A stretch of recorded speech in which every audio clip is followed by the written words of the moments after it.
Mase and Cameron got the podcast. They lit right now. Yep. At one point, Mase was on G-Unit unofficially because he never officially signed. Yeah, definitely. What was it like having Mase around during that time? Mase was, he was a cool dude. You know what I'm saying? He one thing is he could rap his ass off. Yeah. You know what I'm saying? But the energy was cool. He was Mase. Mase is always going to be a legend. You know what I'm saying? When Biggie passed away, he kind of like held it down. Trick, what Mase who? I'm a Mase too. Got a lot of girls. Like, let's not act like Mase ain't a legend. But it was cool. But Diddy blocked that deal. Yeah. Well, he wanted to get. He still owed. He was still in the deal. Now, though, Mase good. He got the last laugh. Well, Mase got the last laugh, Yeah, and I mean, I guess he didn't want to let Mase go, whatever it was with the deal. But it was cool. Well, I think he wanted to recoup before letting him go. I think that's what it was. It was like there was. But how you gonna recoup if you can't put nothing out? Well, I think he was in the hole. I think he had more albums on him because that last album, Mase ended up becoming a pastor and didn't promote it and just But what bounced I'm saying is how after much. the second album. But if you're not making me, if I can't put out the music, then how am I gonna recoup? I agree. It should have been worked out. It seemed like 50 was putting a lot of energy behind him. He was in the window shopper video and everything. You know why I always respect 50 and all the time? Because when you look at a lot of artists that claim they was boys, this was my man. I'm not gonna say no names, but how many artists you know that was in 10 album deals, and they claim, "Yo, rest in peace, this is my man," or "Yo, this is my man. He big him up, nigga. We bosses. We this, right?" And they niggas on 10 album deals.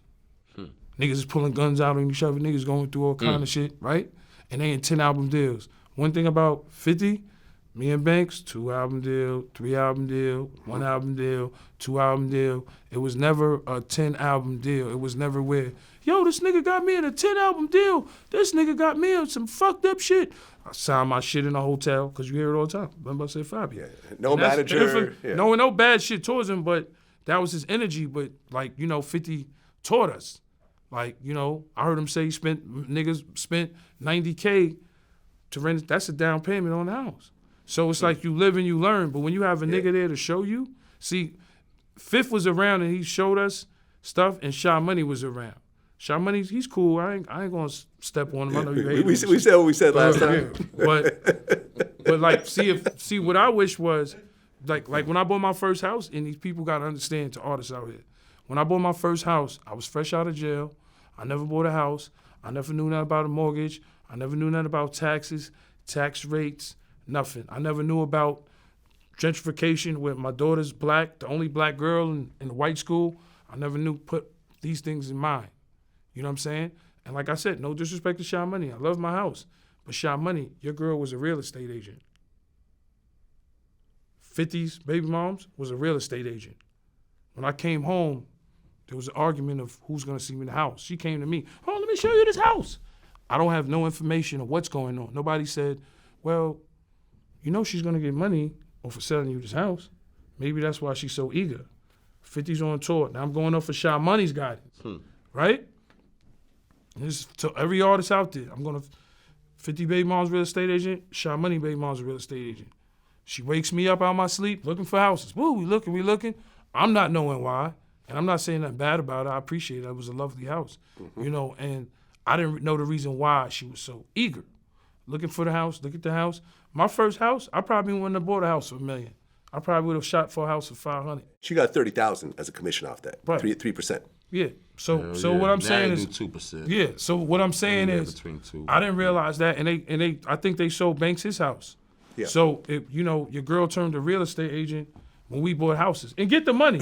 Don't get me wrong, but I would have went and probably bought a house for maybe $500 at the time, and I would have saved a couple of million instead of me going to a house for $1 million, and then when shit slow up, and because remember at that time, it's 07, 08, what the market did, the economy. Oh yeah, no, it tanked.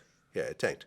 The housing market in particular tanked. That's what caused the crash. It was the housing market. Tanked, and I had my house. Look, and look, that's me 2, 3, 4 years going to my house.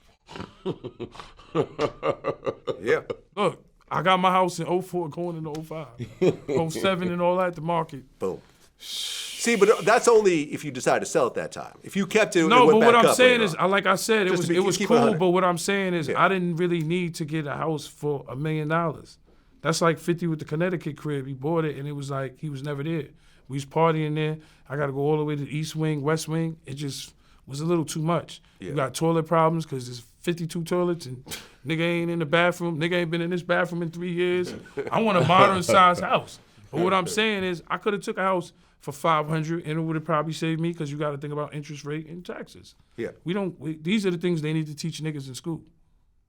Oh yeah, we don't learn. Preach, yeah, preach, yeah. No, listen, true. I just interviewed. I interviewed this NBA player named Rex Chapman. Mm-hmm. Right, he was played in Charlotte. Charlotte. Old dude, Rex Chapman. White dude. That's yeah, crazy, yeah. man. He played with Muggsy Bogues. Shooter. Oh, all right. 3-point shooter. Yeah. Oh yeah, Rex Chapman, he was raw, but he played with Del Curry, Steph Curry's dad, and Muggsy Bogues. They were like close friends, right? Mm-hmm. I remember he was telling me how he got his first NBA paycheck, and he's looking at it, and all the taxes taken out.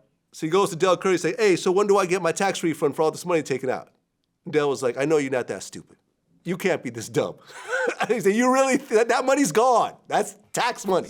But he didn't know. He's fresh out of University of Kentucky. He's never paid taxes.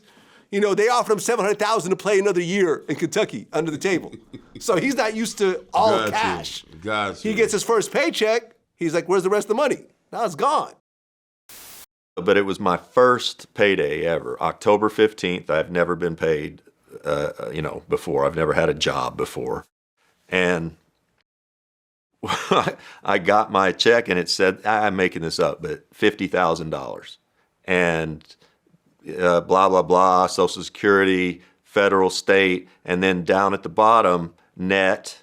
And it was like, again, $34,000.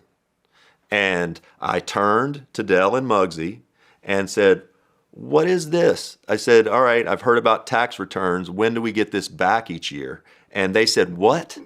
And I said, when do we get this back? And Del said, you can't be this dumb. I said, well, apparently I am. He said, we don't get that back. Stop it. You pay taxes and it's gone. So... Yeah, I didn't know much. So ain't that shit you pay me? They taking taxes out of that shit too, man? You gotta start doing cash, man. You give me hell the whole interview, I see. The whole interview. Shit getting federal now. Shit getting federal.